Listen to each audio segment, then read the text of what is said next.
আসসালামু আলাইকুম এইচএসসির প্রিয় ছোট ভাই আপুরা আমাদের আজকের যে টপিক সেটা হলো মাইটোকন্ড্রিয়া। এই মাইটোকন্ড্রিয়া আমাদের ইন্টারমিডিয়েট লেভেলে অনেক বেশি গুরুত্বপূর্ণ এবং একই সাথে অ্যাডমিশনেও অনেক বেশি গুরুত্বপূর্ণ।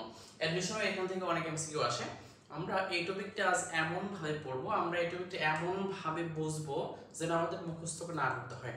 আমরা সবাই বায়োলজিকে এই হিসেবে চিনি যেন বায়োলজি মুখস্থ করার আগে অনেক ইনফরমেশন অনেক বেশি মুখস্থ করতে হয়, কিন্তু আমাদের এই লেকচারটা করার পর লেকচার শেষে তুমি নিজেই বুঝতে পারবা যে আসলে বায়োলজি কতটা লজিক্যাল।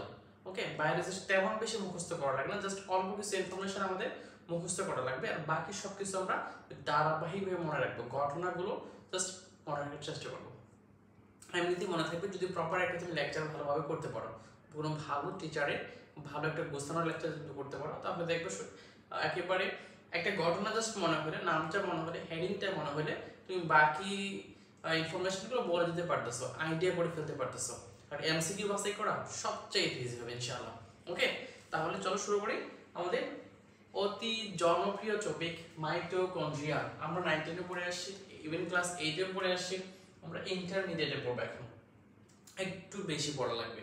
ওকে, তাহলে শুরু করি মাইটোকন্ড্রিয়া। এটা কিভাবে আবিষ্কার হবে? এই মাইটোকন্ড্রিয়া যে আবিষ্কার, এটা কোন বিজ্ঞানী করেন আমরা সবাই জানি, আবিষ্কার করেন। আচ্ছা, মাইটোকন্ড্রিয়ার আবিষ্কারের অনেক কাহিনী আছে। আবিষ্কার করেন বিজ্ঞানী কলিকার। কলিকার কোথা থেকে আবিষ্কার করে জানো ভাইয়া? আবিষ্কার করছে পতঙ্গের পেশি কোষ থেকে। পতঙ্গের পেশি কোষ থেকে। কত সালে এটা? এই ঘটনা হচ্ছে 1860 এর দশকে, 1857 সালে মেবি, 1857 বা মাঝ দামের বই দেওয়া আছে 1850 সালে এটা আবিষ্কার করেন বিজ্ঞানী কলিকা। তারপরে 1800 থেকে পরে কত 1882 সাল, 1857 পরে 1882 সাল, 1882 সালে এই কথাটা আসলে একটা বিজ্ঞানীর নাম মনে পড়ে। তোমার মনে আছে কিনা আমি জানি না। 1882 সাল, এখানে অনেকগুলো ঘটনা ঘটে, যেমন কোষ বিভাজন প্রত্যক্ষ করেন, তাই না? কোষ বিভাজনের নাম কেরোকাইনেসিস করেন 1882 সালে। কোন বিজ্ঞানী মনে আছে? বিজ্ঞানী ওয়াল্টার ফ্লেমিং, বিজ্ঞানী ডব্লিউ ফ্লেমিং। অর্থাৎ এই ওয়াল্টার ফ্লেমিং 1882 সালে এটা নামকরণ করেন। কি নামকরণ করেন ভাই? ফিলা। তাহলে দেখো এই মাইটোকন্ড্রিয়ার নামকরণ করেন ফিলা। তারপরে তার কত পরে 1994 সালে ভাই। তোমার সালগুলো লাগবে না, সত্যি একেবারেই লাগবে না, আমি বলতেছি ঘটনাগুলো। 1994 সালে অন্য আরেকজন বিজ্ঞানী যার নাম অল্টম্যান, বিজ্ঞানী অল্টম্যান, এইটার নামকরণ করেন বায়োপ্লাস্ট। ওকে, দেখো তো ভাই, কোষের আবিষ্কার করেন বিজ্ঞানী কলিকার। কোথা থেকে আবিষ্কার করছে ভাইয়া? পতঙ্গের পেশি কোষ থেকে। পতঙ্গের পেশি কোষ থেকে, তুমি বই খুলে দেখতে পাবো। তারপরে ওয়াল্টার ফ্লেমিং নামকরণ করেন ফিলা, অল্টম্যান নামকরণ করেন বায়োপ্লাস্ট। তাহলে মাইটোকন্ড্রিয়া কে নামকরণ করছে? এই প্রশ্নটা এসে যাবে। মাইটোকন্ড্রিয়া তার 4 বছর পরে 1998 সালে মাইটোকন্ড্রিয়া নামকরণ করেন কোন বিজ্ঞানী ভাইয়া? বিজ্ঞানী বেন্ডা, কার্ল বেন্ডা এর নামকরণ করেন মাইটোকন্ড্রিয়া, তার নামকরণ মাইটোকন্ড্রিয়া 1898 সালে। তার অনেক পরে 1990 এগুলো সবগুলো 1800, সব 1898। তারপরে কত হবে? 1957 সালে, অর্থাৎ আবিষ্কারের 100 বছর পর, আবিষ্কারের 100 বছর পর এটাকে বলা হয় power house of cell. Power house of cell বলেন। কে বলেন এটা জানো? ফিলিপ সিকেভিস।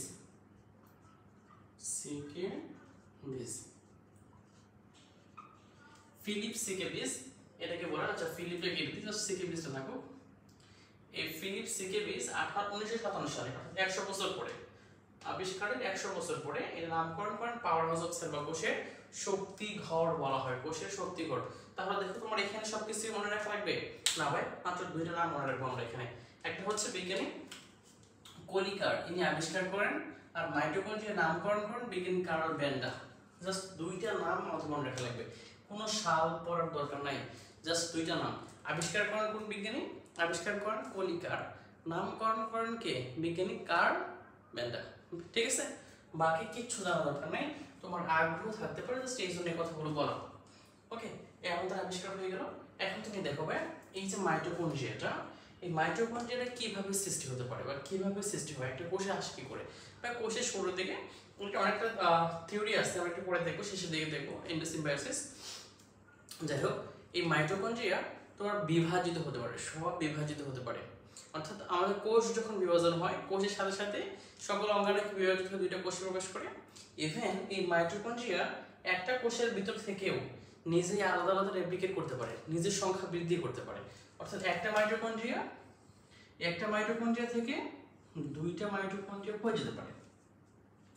একটা কোষের ভিতরে একটা মাইটোকন্ড্রিয়া থেকে দুইটা মাইটোকন্ড্রিয়া হতে পারে। ঠিক আছে, এমনটা ঘটতে পারে ব্যাকটেরিয়ার মতো। অর্থাৎ এই ক্ষেত্রে বাইনারি ফিশন বা ফিশনও ঘটে। অর্থাৎ সর্বপ্রথম মাইটোকন্ড্রিয়ার সৃষ্টি হয় কোথা থেকে? তুমি যদি বহির বাসায় দেখো, বা মাইটোকন্ড্রিয়ার সৃষ্টি হয় নিউক্লিয়ার মেমব্রেন বা আমাদের সাইটোপ্লাজমিক যে মেমব্রেন আছে, সেল মেমব্রেন যেটা বলি, সেই মেমব্রেন থেকে সৃষ্টি হয়। ইভেন মাইটোকন্ড্রিয়া থেকেও মাইটোকন্ড্রিয়ার সৃষ্টি হতে পারে। আমাদের পেশি কোষে এমনটাই ঘটে। অর্থাৎ যে সকল কোষ সেল ডিভিশন করে না, কোষ বিভাজন করে না, ওই সকল কোষে প্রয়োজনে যদি সংখ্যা বাড়ানো লাগে, তাহলে কি করবে? মাইটোকন্ড্রিয়া নিজের সংখ্যা বাড়াবে, বাইনারি ফিশন বা ফিশন প্রক্রিয়া, ওকে, দ্বিবিভাজন প্রক্রিয়ার সংখ্যা বাড়াবে, নিজে বাড়াইতে পারে। আমরা এখন স্ট্রাকচারটা যদি দেখি যে মাইটোকন্ড্রিয়া আসলে কেমন দেখতে, আমরা ছোটবেলায় দেখে আসছিলাম জুতার সোলের মতো বলা হয়েছে 9, 10 এর বইয়ের ভাষায়, মাইটোকন্ড্রিয়া দেখতে জুতার সোলের মতো। কিন্তু আসলে মাইটোকন্ড্রিয়া স্পেসিফিক তুমি যদি স্ট্রাকচার দেখতে চাও যে আসলে কেমন, এটা বিভিন্ন রকম হতে পারে। হ্যাঁ, বিভিন্ন প্রাণীর ক্ষেত্রে, ইভেন একই প্রাণীর বিভিন্ন কোষে বিভিন্ন রকম হতে পারে, আর দৈর্ঘ্য প্রস্থ সব কিছু চেঞ্জ হতে পারে।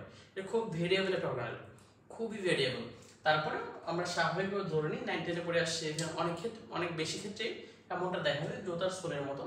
যদিও ওটা আমার ডিম হয়ে গেছে, বাট মাইটোকন্ড্রিয়া নর্মালি জুতার সোলের মতো হতে পারে, হয় একটু বেশি, বাট যে কোনো ধরনের শেপ হতে পারে, লম্বা সুতার মতো হতে পারে, গোল হতে পারে, এরকমও হতে পারে। ওকে, তাহলে দেখো তো আমরা স্ট্রাকচারটা কিভাবে দেখবো মাইটোকন্ড্রিয়া। এটা তোমার এক এক কোষে এক এক পরিমাণে থাকে, এক এক রকম থাকে। যেমন নর্মালি যদি দেখো একটা কোষে মাইটোকন্ড্রিয়া থাকতে পারে 200 থেকে 400, একটা স্বাভাবিক কোষে মাইটোকন্ড্রিয়া থাকবে 200 থেকে 400 এই পরিমাণে। কিন্তু কিছু কিছু কোষে একেবারে থাকেই না, যেমন আমাদের আরবিসি, তাই না? আরবিসিতে মাইটোকন্ড্রিয়া থাকেই না। আবার তুমি যদি দেখো আমাদের শরীরে লিভার কোষ, একটা লিভার কোষে মাইটোকন্ড্রিয়া প্রায় 1600 থেকে কত 2000 পর্যন্ত হতে পারে, 1600 থেকে 2000 বা 2000 এর বেশি হতে পারে। এমনিভাবে কয়েক লাখ থাকে এই মাইটোকন্ড্রিয়া, এমনিভাবে কয়েক লাখ থাকে মাইটোকন্ড্রিয়া, তার মানে পরিমাণটা ভেরিয়েবল। ওকে, আবার তুমি দেখো আমাদের পেশি কোষে, তুমি যে পেশি কোষ কাজ করে, সাপোজ তুমি কিছুদিন কাজ করবে না, মাইটোকন্ড্রিয়ার সংখ্যা কমে যাবে, কারণ শক্তির প্রয়োজন কম। যখন তুমি বেশি কাজ করবা, তাদের কি মাইটোকন্ড্রিয়ার সংখ্যা আবার কি হবে? বেড়ে যাবে। শক্তির প্রয়োজন বেশি, মাইটোকন্ড্রিয়ার সংখ্যা বাড়বে। অর্থাৎ এটা ভেরিয়েবল না, ভেরিয়েবল খুব বেশি, একেবারে স্পেসিফিক কোনো মান পাবো না, আর খুব বেশি ভেরিয়েবল। একই মানুষের শরীরে একই রকম কোষে একটা সার্টেন দিনে, মনে করে সাপোজ কয়েকদিন আগে যেরকম ছিল, যে এমনটা ছিল, কিছুদিন পরে সংখ্যা বেড়ে গেছে, সংখ্যা কমে গেছে, এমনটা হতে পারে। ওকে, আমরা যদি একটু মাইটোকন্ড্রিয়া দেখতে কেমন, বা মাইটোকন্ড্রিয়ার চিত্র সহ গঠন, পরীক্ষায় সিকিউ বারবারই আসে, আমরা যদি গঠনগুলো দেখি, তাহলে মাইটোকন্ড্রিয়া যে লেয়ারটা থাকে, যে মেমব্রেনটা থাকে, মাইটোকন্ড্রিয়ার যে মেমব্রেন বা এটা দ্বিস্তরী মেমব্রেন। দেখো মাইটোকন্ড্রিয়ার মেমব্রেনটা কেমন পায়? দ্বিস্তরী, আবরণটা দ্বিস্তরী। তুমি দেখো এর দুইটা আবরণ নরমালি দেখা যায়, একবার বাহিরের দিকে একটা আবরণ দেখা যাচ্ছে, বাহিরের দিকে গোল একটা আবরণ দেখা যাচ্ছে, আমরা এটাকে বলতেছি আউটার মেমব্রেন। আবার ভিতরের দিকে যে লাল আরেকটা আবরণ দেখা যাচ্ছে, তাকে আমরা বলতেছি ভাই ইনার মেমব্রেন। তার মানে দুইটা মেমব্রেন দেখা যায়, একটা আউটার মেমব্রেন আর একটা ইনার মেমব্রেন, মানে দুইটা মেমব্রেন দেখা যায় আমাদের নিউক্লিয়াসের মতো, তাই না? দুইটা মেমব্রেন কথা মিনিং কিন্তু এরকম না যে ফসফোলিপিড বাইলেয়ার। তুমি যদি চিন্তা করো যে এই টাইপের, এরকম কিন্তু না, এখানে কিন্তু এটা একটা ফসফোলিপিড বাইলেয়ার, এই যে ফসফোলিপিড বাইলেয়ার টোটালটা কিন্তু একটা মেমব্রেন। ওকে, এরকম ফসফোলিপিড বাইলেয়ার আছে দুইটা, এখানে একটা ফসফোলিপিড বাইলেয়ার আছে, আবার এখানেও কি আছে ফসফোলিপিড বাইলেয়ার আছে। আমরা এইজন্য বলতেছি এটা দ্বিস্তরী, হ্যাঁ, দুইটা লেয়ার থাকবে, দুইটা ডাবল লেয়ার। ওকে, আমরা যদি ফ্লুইড মোজাইক মডেল অনুসারে এই যে ফসফোলিপিড বাইলেয়ার একটা মেমব্রেন, হ্যাঁ, ওকে, এটা এখানে ফসফোলিপিড বাইলেয়ার আছে, উল্টোটাই গঠিত হচ্ছে কালোটা, আবার লালটাও সেম ফসফোলিপিড বাইলেয়ার দ্বারা গঠিত হচ্ছে। এখন ভাইয়া এই ফসফোলিপিড বাইলেয়ার দ্বারা যে আউটার মেমব্রেনটা তৈরি হয়েছে, এই আউটার মেমব্রেনটা তোমার অনেক বেশি সাবস্টেন্স আয়ন খুব বেশি মুভমেন্ট করতে পারে, ওকে, আদান প্রদান করতে পারে। অর্থাৎ সাইটোপ্লাজমের সাথে এর ভিতরের যে আয়নগুলো খুব বেশি মুভেবল, অর্থাৎ এই আউটার মেমব্রেন এটা মোর পারমিয়েবল। আউটার মেমব্রেন এটা কি মোর পারমিয়েবল, অনেক বেশি ভেদ্য, মানে যে কোনো সাবস্টেন্স খুব বেশি ইজিলি আদান প্রদান করতে পারে, কারণ এই আউটার মেমব্রেনে একটা বিশেষ ধরনের প্রোটিন থাকে যার নাম পোরিন। ওকে, তাহলে আউটার মেমব্রেনে একটা বিশেষ ধরনের প্রোটিন থাকে, তার নাম হচ্ছে পোরিন। আমরা একটু দেখি এই পোরিনটা কি ধরনের প্রোটিন, বা এটা চ্যানেল টাইপের প্রোটিন। অর্থাৎ আমরা দেখে ফ্লুইড মোজাইক মডেল অনুসারে পড়ে আসছিলাম, কিছু প্রোটিন থাকে না যে প্রোটিনগুলো ইন্টিগ্রাল প্রোটিন বলা হয় না, ইন্টিগ্রাল প্রোটিন এগুলো বাইরের ভিতরে কানেক্টেড, দেন চ্যানেল রূপে কাজ করে, কোনো সাবস্টেন্স ইজিলি মুভ করতে পারে তার ভিতর দিয়ে, এই টাইপের প্রোটিন পোরিন। পোরিনের ভিতরে তোমার চ্যানেল টাইপের, এখানে অনেক বেশি সাবস্টেন্স ইজিলি মুভ করতে পারে, অনেক আয়ন ইজিলি মুভ করতে পারে। তাহলে পোরিন প্রোটিনটা কোথায় পাওয়া যাচ্ছে? আউটার মেমব্রেনে। আমরা আউটার মেমব্রেন সম্পর্কে দুইটা ওয়ার্ড পড়লাম, একটা হচ্ছে এটা মোর পারমিয়েবল বা অনেক বেশি ভেদ্য, আর এক্ষেত্রে ভেদ্য হওয়ার কারণ কি, এক্ষেত্রে কি বেশি থাকে, অনেক বেশি পোরিন নামক প্রোটিন বেশি। পোর পোর মানে বা ছিদ্র, আমরা পরিফেরা পড়বা, পরিফেরা, ফেরা মানে বহন করা, পরি মানে বা পোর মানে ছিদ্র। এখানে পোরিন এই প্রোটিনের নাম, কারণ এই প্রোটিনে কি আছে চ্যানেল, এই প্রোটিন কি চ্যানেল রূপে কাজ করে। এটা আউটার মেমব্রেন থাকার কারণে আউটার মেমব্রেন বেশি ভেদ্য হয়েছে। ওকে, তাহলে দুইটা ইনফরমেশন পড়লাম। এই আউটার মেমব্রেনের পরে ভিতরের দিকে আমরা লাল যে একটা মেমব্রেন দেখতে পাচ্ছি তাকে বলা হয় ইনার মেমব্রেন। এটা হচ্ছে লেস পারমিয়েবল, অর্থাৎ আউটার মেমব্রেনের ঠিক বিপরীত। এক্ষেত্রে সকল ধরনের সাবস্টেন্স মুভমেন্ট করতে পারবে না, বাইরে থেকে ভিতরে, ভিতর থেকে বাইরে সবাই আসতে যেতে পারবে না। ওকে, এটা খুব বেশি সিলেক্টিভ। তাহলে দেখো তো এই আউটার মেমব্রেন মোর পারমিয়েবল হওয়ার কারণটা কি, একটা পোরিন নামক প্রোটিন। ওকে, তাহলে ইনার যে মেমব্রেনটা আছে, ইনার মেমব্রেন লেস পারমিয়েবল, এর কারণ কি, একটা প্রোটিন। ওকে, সেটা কোন প্রোটিন? কার্ডিওলিপিন। কার্ডিওলিপিন এই নামটা শুনে থাকবা, কার্ডিওলিপিন। ভাইয়া এটা কই থাকতেছে? মাইটোকন্ড্রিয়ার ইনার মেমব্রেনে কার্ডিওলিপিন। এখন কোশ্চেন ভাইয়া এই কার্ডিওলিপিন ইজ, কার্ডিও কথা মানে তো হার্ট, আছে মাইটোকন্ড্রিয়া, এমনটা কেন ভাই? এটা এক ধরনের ফসফোলিপিড। ওকে, এটা এক ধরনের ফসফোলিপিড। এখন কার্ডিওলিপিড নামটা এই জন্য করা হয়েছে, নামকরণ করা হয়েছে, এটা সর্বপ্রথম আবিষ্কার করা হয়েছিল গরুর হার্টে। ওকে, গরুর হার্টে এটা আবিষ্কার করা হয়েছিল, এই কারণে নামকরণ করা হয়েছে কার্ডিওলিপিড। এটা মূলত প্রাণী কোষেও থাকে, উদ্ভিদ কোষেও থাকে, মানে প্রাণী কোষের যে মাইটোকন্ড্রিয়া সেখানেও থাকবে, উদ্ভিদ কোষের মাইটোকন্ড্রিয়ার ক্ষেত্রেও এই কার্ডিওলিপিন পাওয়া যায়। ওকে, এই কার্ডিওলিপিনের কারণেই এই ইনার মেমব্রেন লেস পারমিয়েবল হয়ে যায়, অনেক কম ভেদ্য বা অনেক বেশি সিলেক্টিভ হয়, সকল আয়ন মুভমেন্ট করতে পারে না। এখন ভাইয়া তাহলে দেখো আমরা দুইটা জিনিস পড়ে ফেললাম, এটা আউটার মেমব্রেনে পড়ছি, আমরা ইনার মেমব্রেনে পড়ছি। এই আউটার আর ইনার মেমব্রেন এই দুইটার মাঝখানে ফাঁকা স্থান দেখা যাচ্ছে ভাই, দেখো তো একটা ফাঁকা স্থান বা গ্যাপ দেখা যাচ্ছে, এটা 6 থেকে 8 ন্যানোমিটার, 6 থেকে 8 ন্যানোমিটার বিশিষ্ট এই গ্যাপটা। তাহলে দুইটা মেমব্রেনের ভিতরে গ্যাপ বা ফাঁকা স্থান, বা দুইটা মেমব্রেনের ভিতরে ফাঁকা স্থান, তুমি এইটাকে কি বলবা? Intra membranous space. আমরা এটাকে কি বলবো ভাই? Intra membranous space. আমাদের বইয়ের ভাষায় যদি দেখি সেক্ষেত্রে বলা হয়েছে, এটাকে বলা হয়েছে আউটার চেম্বার। আউটার চেম্বার, এটা আউটার চেম্বার। তাহলে ইনার চেম্বার কোনটা? এই ইনার মেমব্রেনের ভিতরে, এটাকে বইয়ের ভাষায় বলা হয়েছে ইনার চেম্বার, এটা আউটার চেম্বার। ওকে, আবার আমরা কি বললাম, এটা আরেক নাম কি, এই ফাঁকা স্থানটা আরেক নাম intra membranous space, intra membranous space. Okay, আবার তুমি দেখো এটার আরেকটা নাম বলা হতেছে peri mitochondrial space, peri mitochondrial space. Peri মানে কি চারপাশে, ভাই মাইটোকন্ড্রিয়ার চারপাশে আছে, মানে ইনার মেমব্রেনের বাহিরে আছে, এবং এই কারণে বলা হয় পেরি মাইটোকন্ড্রিয়াল স্পেস। কি কি নাম পড়লাম? একে বললাম আউটার চেম্বার, দুইটার মাঝখানে, এই জন্য আমরা কি বললাম ইন্ট্রা মেমব্রেনাস স্পেস। আবার এই ফাঁকা স্থানটাকে আমরা বলতেছি পেরি মাইটোকন্ড্রিয়াল স্পেস। তারপরে তিনটা নাম, এই একটা প্রকোষ্ঠেরই। ওকে, এখন তুমি দেখো ভাই এই ক্ষেত্রে যে ফ্লুইড গুলো থাকবে, এই প্রকোষ্ঠে যে ফ্লুইড গুলো থাকবে, এই ফ্লুইড গুলোর সাথে এই মাইটোকন্ড্রিয়ার বাইরে যে সাইটোপ্লাজম আছে, এদের গঠনটা অনেকটা একই রকম হয়। তুমি তাহলে বলতে পারো ভাই একই রকম হওয়ার কাহিনী কি, কারণটা কি? কারণ কি, কারণ সাইটোপ্লাজমে যে সকল আয়ন আছে, যে সকল সাবস্টেন্স আছে, তার তো ইজিলি এর ভিতরে যেতে পারতেছে, কারণ এটা খুব বেশি কি পারমিয়েবল, অনেক বেশি বেদ্য। তার মানে এখানে কোনো সাবস্টেন্স ইজিলি এখানে যেতে পারতেছে, এখানে কোনো সাবস্টেন্স ইজিলি এখানে আসতে পারতেছে। এই জন্য এই আউটার চেম্বার বা পেরিমাইটোকন্ড্রিয়াল যে স্পেসটা বলতেছি, এটা ফ্লুইড আর এই সাইটোপ্লাজম খুবই কাছাকাছি।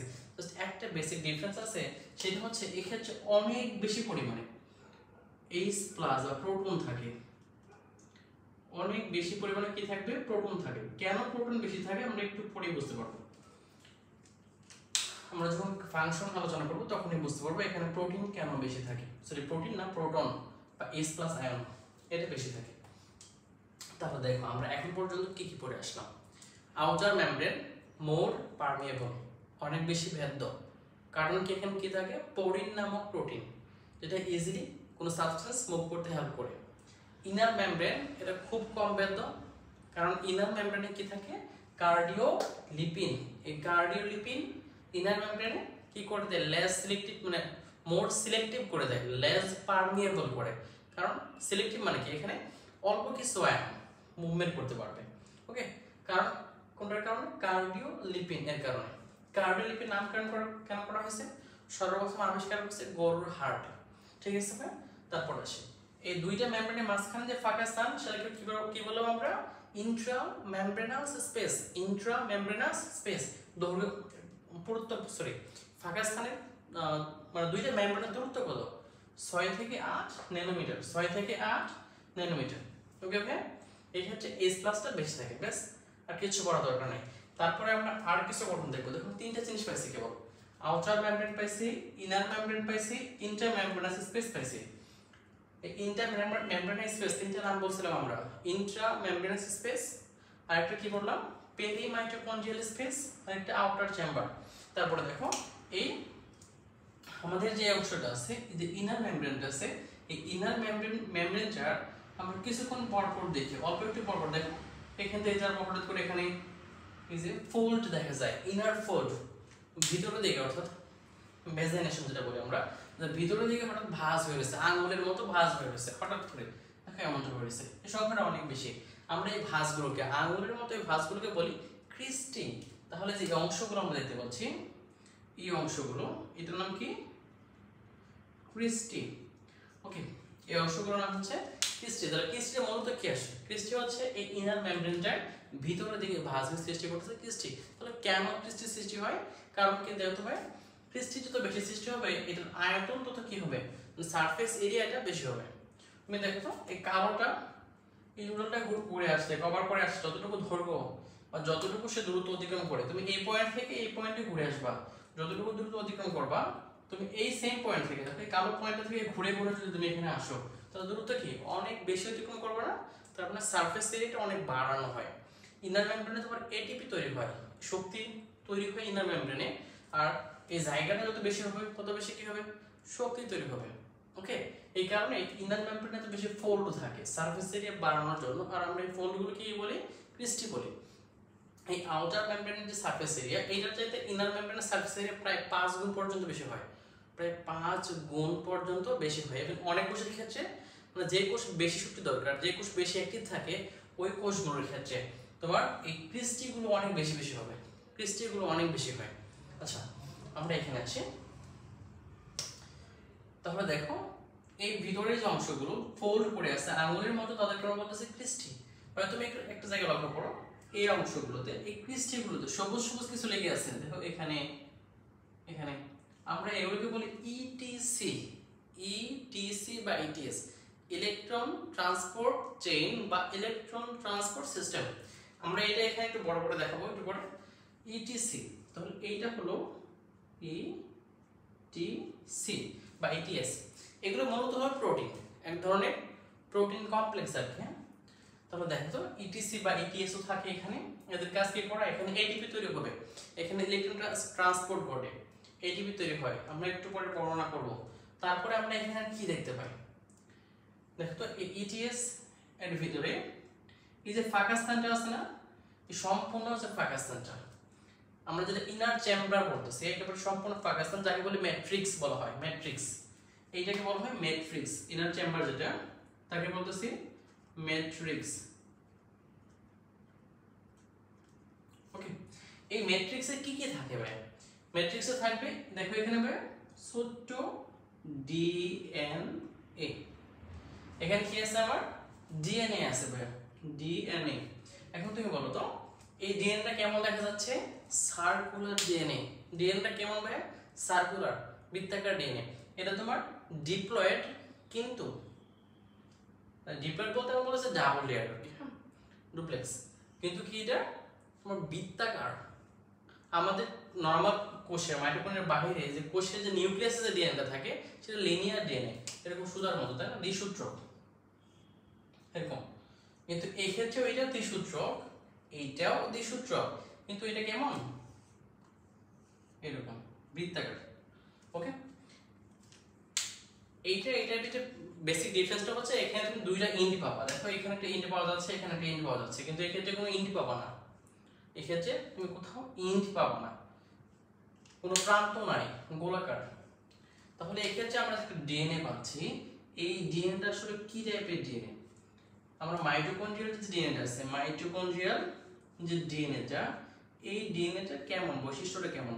এটা হচ্ছে আদি কোষের মতো, তাই না? এটা দ্বিসূত্রক, বৃত্তাকার। বৈশিষ্ট্য কেমন ভাইয়া? বৈশিষ্ট্য হচ্ছে দ্বিসূত্রক কিন্তু বৃত্তাকার। এটা জিন ধারণ করে খুবই অল্প, মাত্র 37টি জিন ধারণ করে, মাত্র 37টা জিন ধারণ করে, খুবই অল্প। এই মাইটোকন্ড্রিয়াল ডিএনএ হচ্ছে ম্যাটারনাল ডিএনএ। ম্যাটারনাল ডিএনএ মানে কি? মা থেকে আসছে। ভাই দেখো তো, যখন জাইগোট গঠিত হয়, অর্থাৎ যখন শুক্রাণু আর ডিম্বাণুর মিলন ঘটে, তখন আমাদের যে নিউক্লিয়াসটা তৈরি হয়, জাইগোটের যে নিউক্লিয়াসটা তৈরি হয়, প্রথম কোষের যে নিউক্লিয়াসটা, সেটা কি? ডিম্বাণু নিউক্লিয়াস, শুক্রাণু নিউক্লিয়াস, এই দুইটা মিলিত হয়ে কিন্তু জাইগোটের নিউক্লিয়াস তৈরি হয়। ঠিক আছে? তার মানে বাবার শরীর থেকে কি যাচ্ছে? জাস্ট ওই নিউক্লিয়াসটা যাচ্ছে। জাস্ট কি যাচ্ছে ভাইয়া? নিউক্লিয়াসটা যাচ্ছে বাবার শরীর থেকে, মানে জাস্ট তোমার শুক্রাণু নিউক্লিয়াস যাচ্ছে, আর বাকি অংশ তো রয়ে যাচ্ছে। কিন্তু মায়ের তো সম্পূর্ণ কোষটাই আসে, সম্পূর্ণ কোষে কি থাকে? মাইটোকন্ড্রিয়া থাকে। তার মানে এই মাইটোকন্ড্রিয়ার ভিতরে যে ডিএনএটা, এটা অবশ্যই শুধুমাত্র মায়ের ডিএনএ, এটা বাবার ডিএনএ না। তার মানে কি সুবিধা হলো ভাইয়া? দেখো তো সকল ক্ষেত্রে এই ডিএনএ কই থেকে আসবে? মা থেকে আসবে। মানে এই ক্ষেত্রে তোমার খুব কম হবে, জেনেটিক মানে বৈশিষ্ট্যের আদান প্রদান খুব কম ঘটবে, খুব কম মিউটেশন ঘটবে। বুঝতে পারছো কিনা? দেখো তো মূল যে ডিএনএটা, মূল ডিএনএর সাথে কি মায়ের ডিএনএ আর বাবার ডিএনএ মিক্সড আছে না, কিছু বৈশিষ্ট্যের আদান প্রদান করবে। কিন্তু মাইটোকন্ড্রিয়াল যে ডিএনএটা আছে, এই ডিএনএর সাথে বাবার কোনো ডিএনএ কোনো অংশের আদান প্রদান করবে না, সবসময় মায়ের ডিএনএই থাকবে। এই জন্য মাইটোকন্ড্রিয়াল ডিএনএকে বলা হয় ম্যাটারনাল ডিএনএ। তাহলে এই ধরনের ডিএনএ সুবিধা কি? যখন মানুষ মানে তোমার কি বলা হয়, একেবারে ইতিহাস খুঁজতে চায়, এই মানুষের উৎপত্তি কই থেকে আসছে, তাই এই মানুষটা কোন থেকে আসছে বা কত আগে মিউটেশন ঘটছে, এটা খোঁজার জন্য, এটা বোঝার জন্য এই মাইটোকন্ড্রিয়াল ডিএনএটা অনেক বেশি হেল্প করে। আমরা মাইটোকন্ড্রিয়াল ডিএনএ সম্পর্কে 2 দিনের কথা পড়ছি। একটা দ্বিসূত্রক, বৃত্তাকার, মাত্র অল্প সংখ্যক জিন ধারণ করে, সেটা কত? 37টা। এটা ম্যাটারনাল ডিএনএ বলা হয়। এখন দেখো তোমার একটা কোষে, সরি কোষ তো না, একটা মাইটোকন্ড্রিয়া বা অঙ্গতে ডিএনএ আছে। ডিএনএ কাজ কি করে হয়? এমআরএনএ তৈরি করা। ডিএনএ আছে তার মানে কি এমআরএনএ তৈরি হবে। এমআরএনএ যেহেতু তৈরি হয়েছে, এখন প্রোটিন তুমি তৈরি করতে পারবা। এমআরএনএ তোমার কাছে আছে, মানে ডিএনএ আছে, ডিএনএ এমআরএনএ তৈরি করে দিচ্ছে। এখন তুমি চাইলে প্রোটিন তৈরি করতে পারবা, জাস্ট একটা অঙ্গাণু দরকার, তার নাম রাইবোজোম। তার মানে এখানে রাইবোজোমও থাকবে। দেখো তো ভাই, এক্ষেত্রে ডিএনএ আছে, এক্ষেত্রে রাইবোজোম আছে, বড় ছোট সাব ইউনিট, বড় সাব ইউনিট, এই রাইবোজোম গুলো হলো 70S ধরনের, 70S, তাই না? আমাদের আদিকোষের রাইবোজোম কত? 70S ধরনের। আবার এই মাইটোকন্ড্রিয়ার রাইবোজোমটাও কেমন? 70S, আদিকোষের ঠিক মতো একই রকম। তার মানে স্মল যে ইউনিটটা আছে সাব ইউনিট, তাকে বলবো কত? 30, আর লার্জ সাব ইউনিট হলো 50S। 30S আর 50S দুটো যোগ হয়ে 70S। বা এখন তুমি চিন্তা করো, তোমার ক্ষেত্রে ডিএনএও আছে, তোমার ক্ষেত্রে রাইবোজোম আছে, তার মানে কি তুমি নিজে কি তৈরি করতে পারতেছো? কোষ তৈরি করতে পারতেছো, সরি কোষ না, প্রোটিন তৈরি করতে পারতেছো। তুমি কেন ভাইয়া? কারণ প্রোটিন তৈরি করার জন্য কি প্রয়োজন পড়ে? এমআরএনএ। এমআরএনএ কে তৈরি করে দিবে? ডিএনএ। আর এমআরএনএ কে ট্রান্সক্রাইব বা অনুবাদ কে করবে? সহজ কথা, এই রাইবোজোম। তার মানে এই ক্ষেত্রে এই তোমার এন্ডোপ্লাজমিক, সরি কি বল, মাইটোকন্ড্রিয়া, এই মাইটোকন্ড্রিয়াটা কি করতে পারতেছে? নিজের জন্য প্রোটিন তৈরি করতে পারতেছে। বুঝতে পারছো কি না? এই ডিএনএ আর রাইবোজোম দুইটা থাকার কারণে এই নিজের কাজের জন্য নিজেই প্রোটিন তৈরি করতে পারতেছে। কিন্তু এই মাইটোকন্ড্রিয়া কাজ করার জন্য যতটুকু প্রোটিন প্রয়োজন পড়ে, তার সম্পূর্ণ সে তৈরি করতে পারে না, ব্যর্থ। মাত্র 15%, মাত্র 15% প্রোটিন তৈরি করতে পারে। 15% প্রোটিন তৈরি করে। ভাইয়া আমাদের কোষে যত প্রোটিন প্রয়োজন তার 15% না, মাইটোকন্ড্রিয়া তার নিজস্ব কাজ করার জন্য যত প্রোটিন প্রয়োজন তার মাত্র 15% প্রোটিন তৈরি করতে পারে সে নিজে, এই ডিএনএ দ্বারা। তার মানে বাকি প্রোটিনের জন্য তোমার সাইটোপ্লাজমের উপর নির্ভরশীল। সাইটোপ্লাজমের যে রাইবোজোম আছে, মুক্ত রাইবোজোম, তার উপর নির্ভরশীল হচ্ছে কি? এই মাইটোকন্ড্রিয়া। ঠিক আছে ভাই? তাহলে বলো তো ওই প্রোটিনগুলো কার মাধ্যমে যাবে? এই ভাই মেমব্রেন গুলো ভেদ করে, তাই মেমব্রেনের গুলোর মাধ্যমে যাবে।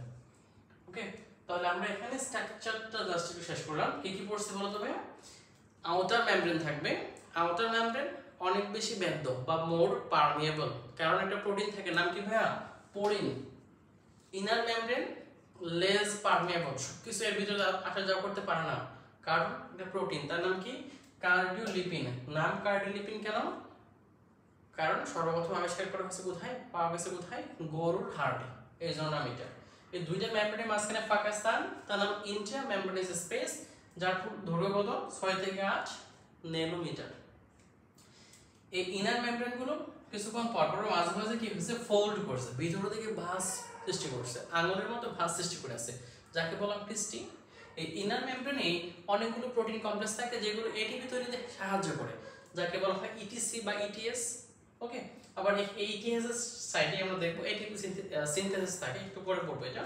আর এর ভিতরে থাকে ডিএনএ, মাইটোকন্ড্রিয়াল ডিএনএ থাকবে। মাইটোকন্ড্রিয়াল ডিএনএ কেমন? দ্বিসূত্র কিন্তু বৃত্তাকার। এটা 37টি জিন ধারণ করে। কত? 37টি জিন ধারণ করে। তারপরে আসো রাইবোজোম, 70S ধরনের। রাইবোজোম কি? 70S ধরনের। এক্ষেত্রে ডিএনএও আছে, রাইবোজোম আছে, তার মানে অবশ্যই কি করে? প্রোটিন তৈরি করে। কিন্তু সব প্রোটিন তৈরি করতে পারে না, মাত্র কত পার্সেন্ট ভাই? 15% প্রোটিন তৈরি করতে পারে মাত্র। মাইটোকন্ড্রিয়ার কাজে যত প্রোটিন প্রয়োজন পড়ে তার মাত্র 15% প্রোটিন নিজে তৈরি করতে পারে, বাকি 85% প্রোটিন কে দেবে? সাইটোপ্লাজমের রাইবোজোম। ওকে, তাহলে আমরা স্ট্রাকচারটা পড়ে ফেললাম, একটু ফাংশনটা দেখব। তার আগে আমরা একটা থিওরি পড়ে আসছিলাম, মাইটোকন্ড্রিয়ার কোষের ভিতর কিভাবে আসে, যাকে বলা হয় এন্ডোসিম্বায়োসিস। এন্ডো মানে ভিতরে, সিম্বায়োসিস। এই যে সিম্বায়োসিস ভাইয়া, সিম্বায়োসিস কথা মানে আমরা সবাই জানি পরজীবিতা না ভাইয়া, মিথজীবিতা, তাই না? মিথজীবী একটা জীব আরেকটা জীবের সাথে কি সহাবস্থানে আছে, দুইজনের উপকার, মানে দুইজনের উপকার করতেছে, এই অবস্থান। এই থিওরিটার নাম হলো এন্ডোসিম্বায়োসিস।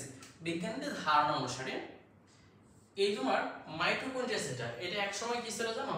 একটা ব্যাকটেরিয়া বা আদিকোষ ছিল। একসময় ব্যাকটেরিয়া বা আদিকোষ ছিল, তারপর কোনোভাবে একটা প্রকৃত কোষ এই ব্যাকটেরিয়াটাকে পক্ষম করে ফেলে, ভিতরে নিয়ে আসে যায়। কোনো প্রকৃত কোষের ভিতরে এই ব্যাকটেরিয়া প্রবেশ করে যায়, প্রবেশ করার পর এখানে পরিবেশটা নিজের অনুকূলে দেখতে পায় এবং নিজের অভিযোজন করে ফেলে।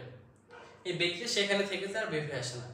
এই ব্যাকটেরিয়া ওইখানেই থাকে, হ্যাঁ, সহা অবস্থানে থাকে, মিথজীবী ভাবে থাকে, যাকে বলা হয় এন্ডোসিম্বায়োসিস।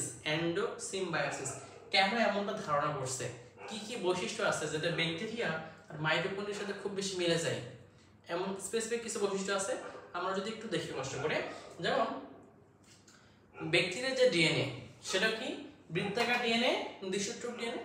ব্যাকটেরিয়ার ডিএনএটা বৃত্তাকার, দ্বিসূত্রক।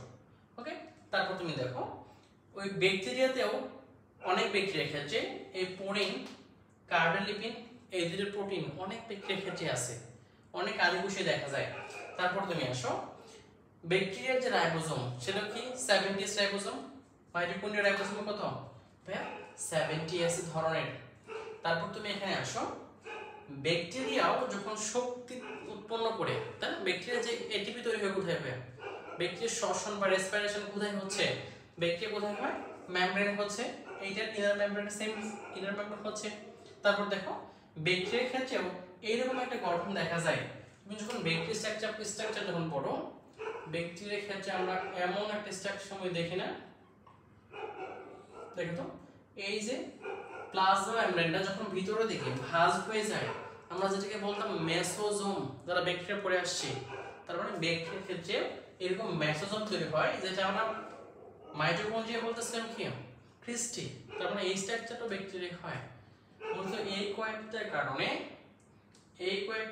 হ্যাঁ স্পেসিফিকলি এই কয়েকটা কারণে এই মাইটোকন্ড্রিয়া আর ব্যাকটেরিয়ার সাথে তুলনা করতে পারছে। আর তারা বলতেছে মূলত এই কথাটাই যে মাইটোকন্ড্রিয়া পূর্বে ব্যাকটেরিয়া ছিল। এই প্রক্রিয়ার নাম হলো এন্ডোসিম্বায়োসিস। তুমি বইয়ে ওয়ার্ডটা পাবা। দুইটা অর্গানেলকে এন্ডোসিম্বায়োন্ট অর্গানেল বলা হয়, দুইটা, একটা হচ্ছে মাইটোকন্ড্রিয়া আর একটা ক্লোরোপ্লাস্ট। মাইটোকন্ড্রিয়া আর একটা ক্লোরোপ্লাস্ট। ভাই আমরা এখানে আরেকটা বিষয় লক্ষ্য করব, আমরা এখন ফাংশনটা পড়ব, কাজ কি কি কাজ করতে পারে। আমরা একটু কষ্ট করে মুছে দেই এগুলো নাকি, আচ্ছা মোছার প্রয়োজন নেই, আমরা এখানে দেখব কি কি কাজ করে। আমাদের কাজটা অনেক বেশি ইম্পর্টেন্ট, কাজ থেকে অনেক এমসিকিউ হয়। সর্বপ্রথম কাজ হবে মাইটোকন্ড্রিয়ার সর্বপ্রথম কাজ হলো কি তৈরি করা, শক্তি তৈরি করা। এক নম্বর কথা হলো শক্তি। শক্তির বায়োলজিক্যাল ফর্মটা কি আসে, সেটা হলো এটিপি। তার মানে ফার্স্ট যে কাজটা সেটা হলো এটিপি তৈরি করা। এখন কোশ্চেন ভাই এটিপিটা সে কিভাবে তৈরি করে, তুমি এখানে দেখো এটিপিটা কিভাবে তৈরি করে বা এখানে আর কি কি ঘটনা ঘটে। আমরা প্রথম কাজ পড়লাম এটিপি তৈরি করে, কিভাবে তৈরি করে আমরা নরমাল অধ্যায়ে পড়বো। এখানে জাস্ট হালকা ধারণা দেব, অন্যান্য কাজগুলো আমরা একটা ঘটনার মাধ্যমে বুঝে ফেলবো ইনশাআল্লাহ। জাস্ট একটা ঘটনা কি ঘটতে পারে। তুমি দেখো ভাইয়া এটা হচ্ছে গ্লুকোজ, এই নোটটা গ্লুকোজ। ওকে, এই গ্লুকোজটা নরমালি কই থাকে ভাইয়া, কোষের বাইরে থাকবে, তাই নরমালি কোষের বাইরে থাকবে। তারপর দেখো কোন প্রোটিন ট্রান্সপোর্টার, কোন প্রোটিনের মাধ্যমে এই গ্লুকোজটা বাইরে থেকে ভিতরে প্রবেশ করে যাবে। ওকে, তার মানে গ্লুকোজটা বাইরে ছিল, এখন কোথায় এসে গেল ভাইয়া ভিতরে। এই ভিতরে বলতে কোথায় ভাই, এটা সাইটোপ্লাজম। কোথায় ভাই সাইটোপ্লাজম। সাইটোপ্লাজমে অনেক দ্রবীভূত এনজাইম থাকে যার কাজ হচ্ছে এই গ্লুকোজটাকে ভেঙে দেওয়া। এখন গ্লুকোজটা যখন ভেঙে যাওয়াকে আমরা বলি লাইসিস, তাহলে ভাই গ্লুকোজটাকে ভেঙে যাওয়া তাই কি বলা হবে গ্লাইকোলাইসিস।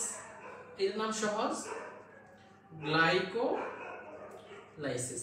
এখন কোশ্চেন ভাই তাহলে দেখো তো এই গ্লাইকোলাইসিস এটা কোথায় ঘটলো, এটা ঘটলো কোথায় ভাই সাইটোপ্লাজম। আমি এটা সম্পূর্ণ যে গঠনটা ভাই একটা কোষ বুঝাইছি, আর এটা হচ্ছে আউটার মেমব্রেন, মাইটোকন্ড্রিয়ার আউটার মেমব্রেন, এটা ইনার মেমব্রেন, আর ভিতরে যে অংশটা আছে এটা হলো মাইটোকন্ড্রিয়ার ম্যাট্রিক্স। এটা হলো মাইটোকন্ড্রিয়ার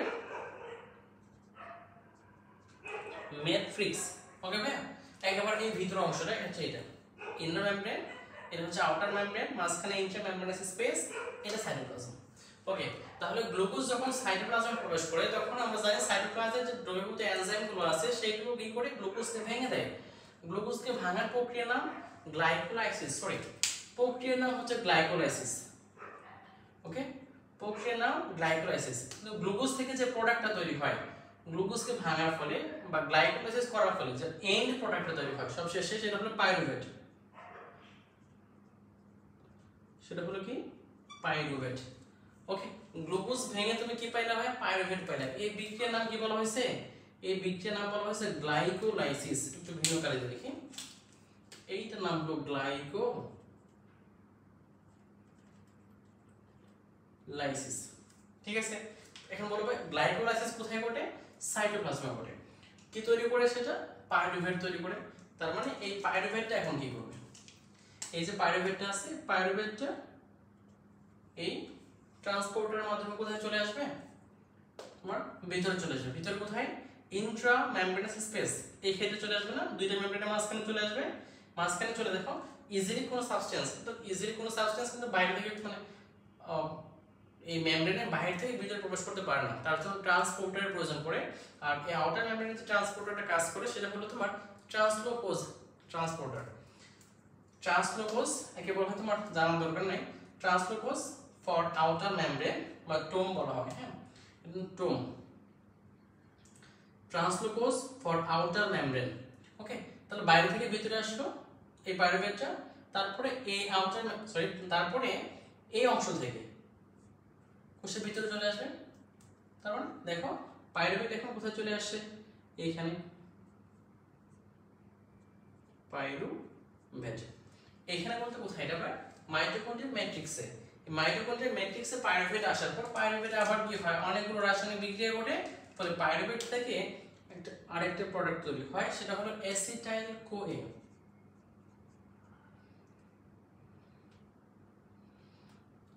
একটু নতুন করে লিখবে, অ্যাসিটাইল কোএ, কোএনজাইমে। এই অ্যাসিটাইল কোএ প্রবেশ করে একটা সার্কেলে, একটা চক্রে প্রবেশ করে, যাকে আমরা বলি টিসিএ, হ্যাঁ, ট্রাই কার্বক্সিলিক অ্যাসিড চক্র। এইটা টিসিএ, ট্রাই কার্বক্সিলিক অ্যাসিড চক্র। এর আরেক নাম ক্রেবস চক্র। তার মানে দেখো ক্রেবস চক্র কোথায় ঘটতেছে? ক্রেবস চক্র মাইটোকন্ড্রিয়াতে ঘটতেছে। অ্যাসিটাইল কোএ কোথায় সৃষ্টি হইতেছে? এটা মাইটোকন্ড্রিয়ার ভিতরে সৃষ্টি হইতেছে। এখন দেখো এই টিসিএ বা ট্রাই কার্বক্সিলিক অ্যাসিড চক্রে দুইটা প্রোডাক্ট তৈরি হয়। এখান থেকে দেখি আমরা দুইটা প্রোডাক্ট তৈরি হয়, একটা হচ্ছে NADH, আরেকটা FADH2। দুইটা প্রোডাক্ট তৈরি হয়, NADH আর একটা হচ্ছে FADH2। এই দুইটা প্রোডাক্ট বা এই দুইটা সাবস্টেন্স মূলত তোমার শক্তি ধারণ করে, অনেক শক্তি নিজের ভিতরে স্টোর করে। কি রূপে ভাই? ইলেকট্রন রূপে। তার মানে এই দুইটা হচ্ছে ইলেকট্রন ডোনার। এরা কি করবে ভাই? ইলেকট্রন দিতে পারবে। কাকে দিতে পারবে ভাই? এই উপরে যে অংশগুলো আছে আমরা যেগুলোকে বলে আসলাম ইটিসি বা ইলেকট্রন ট্রান্সপোর্ট চেইন, এগুলো প্রোটিন কমপ্লেক্সকে কি দেবে? সে এই দুটো অংশ ইলেকট্রন দেবে। তার মানে তুমি এখান থেকে কি পাচ্ছ? জাস্ট এখান থেকে পাচ্ছ ইলেকট্রন।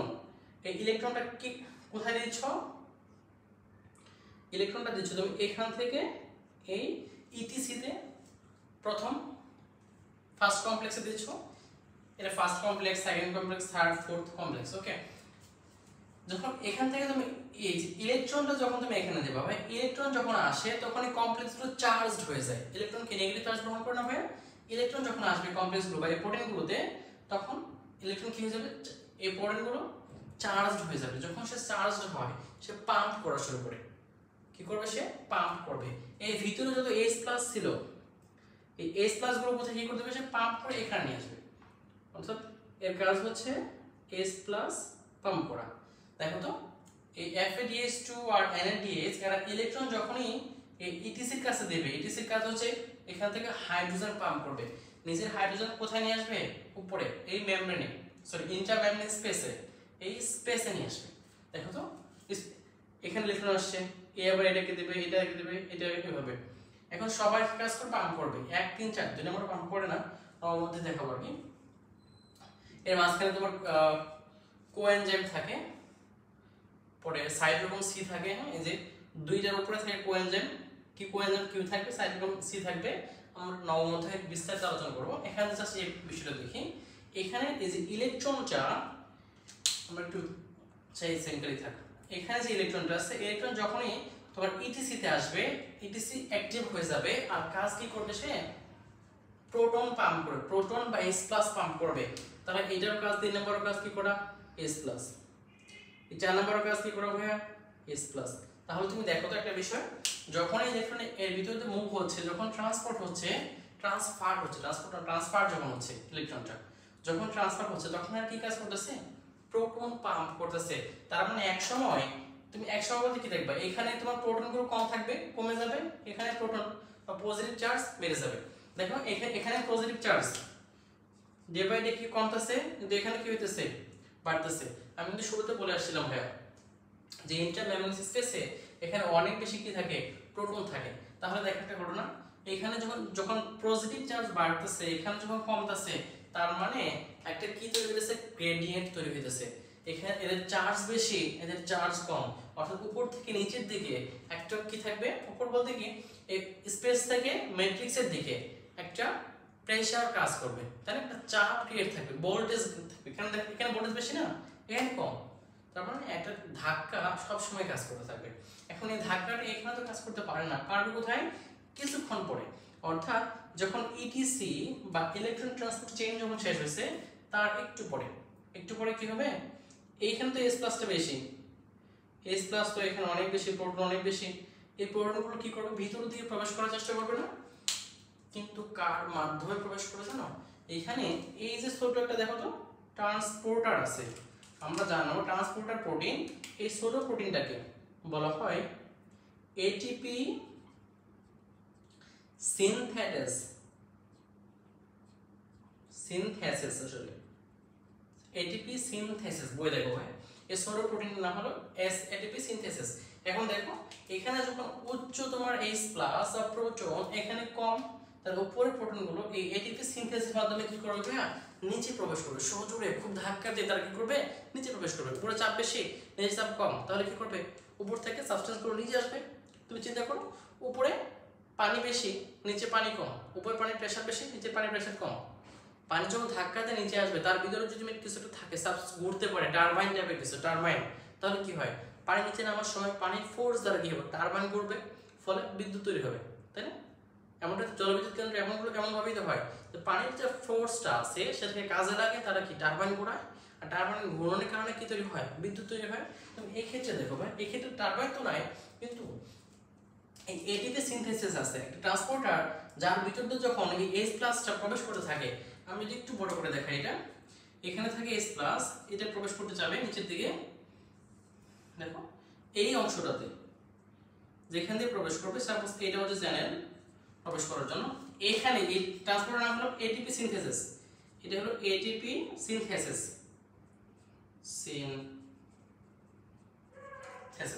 এখন দেখো এই এটিপি সিনথেসিস, যখন এটিপি সিনথেসিসের মাধ্যমে যখন এই প্রোটনটা নিচে প্রবেশ করতে যাবে, যখন নিচে প্রবেশ করতে চায়, এই এটিপি সিনথেসিসের সাথেই থাকে কি জানো, এডিপি, এর সাথেই থাকে এডিপি, অ্যাডেনোসিন ডাইফসফেট, মানে দেখো তো এখানে থাকবে এডিপি, এই এডিপিটাই কনভার্ট হয়ে যাবে এটিপি।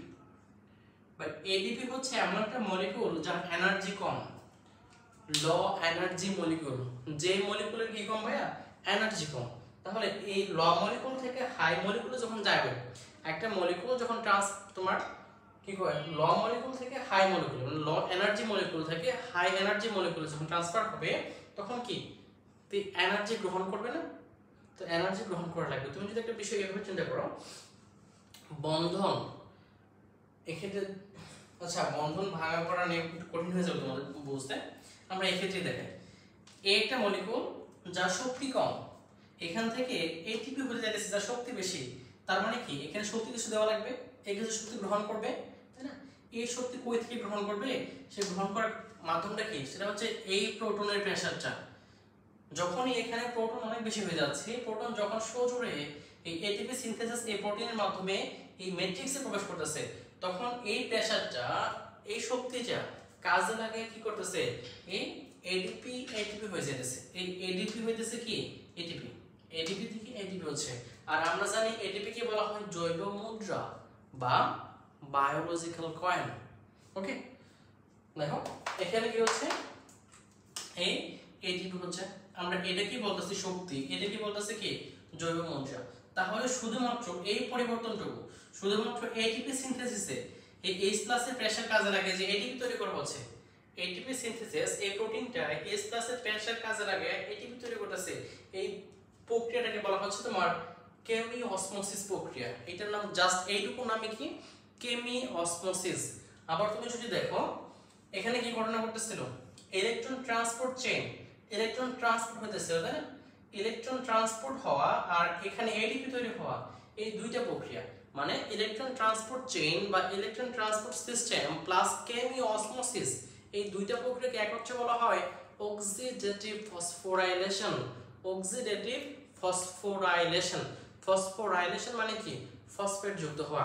কোথায় যুক্ত হয়েছে? এডিপিতে। Adenosine diphosphate. অ্যাডেনোসিন ডাইফসফেট মানে দুইটা ফসফেট আছে, তার সাথে আরেকটা ফসফেট যুক্ত হয়েছে। এই এডিপির সাথে আরেকটা ফসফেট যুক্ত হয়, আইপি, ইনঅর্গানিক ফসফেট। এই দুইটা যুক্ত হয়ে তৈরি করে এটিপি। এখানে ছিল অ্যাডেনোসিন ডাইফসফেট, এখানে অ্যাডেনোসিন ট্রাইফসফেট, তাই না? এই ফসফেট যুক্ত হওয়া তাকে বলি আমরা ফসফোরাইলেশন। তাহলে দেখো তো এটিপি তৈরির প্রক্রিয়া কি হলো? এটা অক্সিডেটিভ ফসফোরাইলেশন। কেন আসলো এটা? আচ্ছা, এখানে আরেকটা বিষয় আমরা একটু ছোট করে দেখি। এই যে ইলেকট্রনটা যে ট্রান্সফার হইতেছিল, ট্রান্সফার শেষ যখন এই কমপ্লেক্সে যখন আসে, পরে 4 নম্বর কমপ্লেক্সে যখন আসে এইটাতে, এখানে আসার পর ইলেকট্রনটা আবার ম্যাট্রিক্সে ফিরে আসে। ইলেকট্রন আবার ম্যাট্রিক্সে ফিরে আসে। ম্যাট্রিক্সে ফিরে এসে কি করবে? এখন ইলেকট্রন তো ইলেকট্রন রূপে থাকবে না, তাই না? কার সাথে যুক্ত হবে? ম্যাট্রিক্সে ফিরে আসার পর অক্সিজেন তাকে গ্রহণ করে, অক্সিজেন, তাই না? ইলেকট্রনকে রিসিভ করে করতেছে, হ্যাঁ, সর্বশেষ ইলেকট্রনটা ঘুরে ফিরে আসার পর সব শেষে তাকে কে রিসিভ করে? অক্সিজেন। এই অক্সিজেন দেখো, এটা আমি এখানে যদি দেখাই, এই ইলেকট্রনটাকে রিসিভ করবে অক্সিজেন, O2 হবে, অক্সিজেন রিসিভ করবে। রিসিভ করার পরে কি হয়ে যায়? তোমার দুইটা অক্সিজেন হয়ে যাবে আলাদা আলাদা।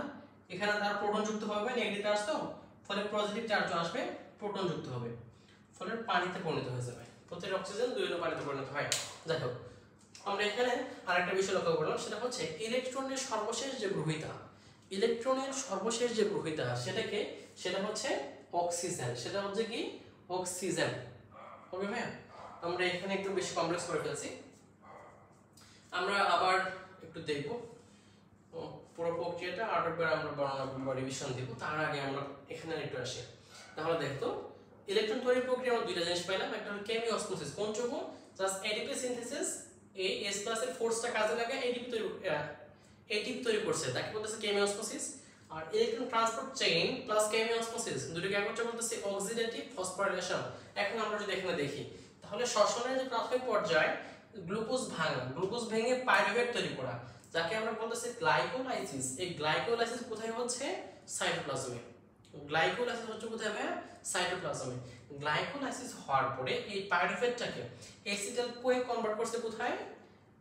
মাইটোকন্ড্রিয়াতে। তারপরে টিসিএ বা ট্রাই কার্বক্সিলিক অ্যাসিড চক্র বা ক্রেবস চক্র কোথায় করতেছে? মাইটোকন্ড্রিয়াতে। মাইটোকন্ড্রিয়াতে ঘটার পরে এখানে NADH2 বা FADH2 তৈরি হচ্ছে, যারা মূলত ইলেকট্রন ডোনার। কাকে ইলেকট্রন দান করবে ভাইয়া? দান করবে ইটিসি বা ইলেকট্রন ট্রান্সপোর্ট চেইনকে। ফলে এই ইটিসি যে প্রোটিনগুলো আছে, এগুলো ইলেকট্রন পাওয়ার সাথে সাথে এরা সুপার চার্জড হয়ে যাবে, প্রোটন পাম্প করবে। ম্যাট্রিক্সের প্রোটনগুলো কোথায়? ইন্টারমেমব্রেনাস চেম্বারে নিয়ে আসবে। ফলে ইন্টারমেমব্রেনাস চেম্বারে কি হচ্ছে? ঘটনা কি হচ্ছে? এখানে প্রোটনের পরিমাণ অনেক বেশি বেড়ে যাচ্ছে। প্রোটন বাড়ার কারণে এখানে প্রোটন কমে যাচ্ছে, এখানে বাড়তেছে। প্রোটন বাড়ার কারণে উপর থেকে নিচের দিকে, সরি উপর পড়া যাবে না, মানে এই স্পেস থেকে ম্যাট্রিক্সের দিকে একটা প্রেসার ক্রিয়েট হইতেছে। এই প্রেসারটা নিয়ে যখন এটিপি সিনথেসিসের মাধ্যমে এই প্রোটনগুলো যখন ভিতরে প্রবেশ করতে চায়, যখন ম্যাট্রিক্সে প্রবেশ করতে চায়, তখন এই এটিপি সিনথেসিস এই শক্তিটাকে কাজে লাগিয়ে এডিপি আর ফসফেটকে যুক্ত করে এটিপি তৈরি করে ফেলে। কি করবে? এটিপি তৈরি করবে। ওকে, তারপরে আমরা পড়লাম ইলেকট্রনের সর্বশেষ গ্রাহিতা না বা গ্রহীতা, সেটা হলো অক্সিজেন। এখন দেখো তো, এই যে এটিপিটা তৈরি হলো কোথায় তৈরি হয়েছে ভাই? এই মাইটোকন্ড্রিয়াতে, এক্ষেত্রে ম্যাট্রিক্সে তৈরি হয়েছে। তারপর এটা কি করবে? এই উল্টা পথে আবার বের হয়ে যাবে, এখান থেকে এখানে, এখান থেকে এখানে, কোষে সাইটোপ্লাজম বের হয়ে আসবে। বের হয়ে আসার পর এই এটিপিটা যখন সাইটোপ্লাজম বের হয়ে আসবে, যখন তো শক্তি ইউজ করা লাগবে, তখন কি করবে ভাইয়া? তৈরি হয়েছে কি প্রক্রিয়া? ফসফোরাইলেশন। তখন ডিফসফোরাইলেশন প্রক্রিয়ায় এটিপি ভেঙে যাবে। এটিপি ভাঙলে কি জিনিস হবে? উল্টা এডিপি হবে আর ইনঅর্গানিক ফসফেট হবে। এডিপি হবে আর কি হবে? ফসফেট হবে। তাহলে শক্তি তুমি কোথায় পেলে? তাহলে ভাইয়া দেখো তো, এই এডিপি যুক্ত হওয়ার সময় কি ছিল? শক্তি গ্রহণ করছিল না। যখন ভাঙবে ওই শক্তিটা তখন কি করবে? সে ত্যাগ করে দেবে। আমরা ওইটাই ইউজ করি, বুঝতে পারছো কিনা? আমরা ওইটাই ইউজ করি। তারপর ওই এডিপি যে ভাঙা তৈরি হলে যে এডিপি, মানে এটিপি ভেঙে যায়, আবার এখানে এডিপি তৈরি হয়। এটা আবার উল্টা পথে আবার এখানে ফিরে আসবে, আবার এডিপি তৈরি করবে। এই সাইকেলে চলতে থাকবে, তোমার শক্তি উৎপন্ন হতেই থাকবে। আমরা তাহলে এখানে একটা ঘটনা পড়লাম যে তোমার শ্বসনের গ্লাইকোলাইসিস ছাড়া বাকি পর্যায়গুলো হচ্ছে কোথায়? মাইটোকন্ড্রিয়ার ভিতরে। টিসিএফ হচ্ছে মাইটোকন্ড্রিয়া, এসিটাইল কোয়ে হচ্ছে মাইটোকন্ড্রিয়ায়, তোমার ইলেকট্রন ট্রান্সপোর্ট মাইটোকন্ড্রিয়ার ভিতরে হচ্ছে। ওকে, এখানে অনেকগুলো ঘটনা ঘটছে। আবার দেখো শক্তি সবসময় কিন্তু এই গ্লুকোজ থেকে আসবে এমনটা না। তুমি গ্লুকোজ খাও নাই, ফ্যাটযুক্ত খাবার খাইছো, শক্তি কি আসবে না? আসবে ভাইয়া। তাহলে দেখো সাপোজ ফ্যাটি অ্যাসিড, একটু ভিন্ন করে লিখি এখন। ওকে, আমি এখানে লিখি ফ্যাটি অ্যাসিড। তুমি খাইছো ফ্যাট বার্গার খাইছো। ওকে, এই ফ্যাটি অ্যাসিড, ফ্যাটি অ্যাসিড কি করবে? সেম কথা, এই ফ্যাটি অ্যাসিড ভিতরে প্রবেশ করবে, তারপরে আবার ভিতরে প্রবেশ করবে। ফ্যাটি অ্যাসিড প্রবেশ করার পর এই ফ্যাটি অ্যাসিড কোথায় আসলো এখন দেখো তো, এফএ লিখি, ফ্যাটি অ্যাসিড ভিতরে আসলো। এই ফ্যাটি অ্যাসিড থেকে আবার অ্যাসিটাইল কোয়ে তৈরি হবে। ফ্যাটি অ্যাসিড থেকে কি করবে? অ্যাসিটাইল কোয়ে তৈরি হবে। এই অ্যাসিটাইল কোয়ে আবার কোথায় প্রবেশ করবে? এই টিসিএ তে, ঠিক আছে না? এই চক্রে প্রবেশ করে যাবে। তার মানে প্রথম কাজ হলো ফ্যাটি অ্যাসিড মাইটোকন্ড্রিয়ার ভিতরে আসবে।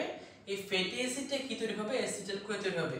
এখন কোশ্চেন ভাই, ফ্যাটি অ্যাসিড মানে গ্লুকোজ থেকে অ্যাসিটাইল কোয়ে তৈরি হওয়া যতটা ইজি ছিল, এই ফ্যাটি অ্যাসিড থেকে তৈরি হওয়া ততটা ইজি না।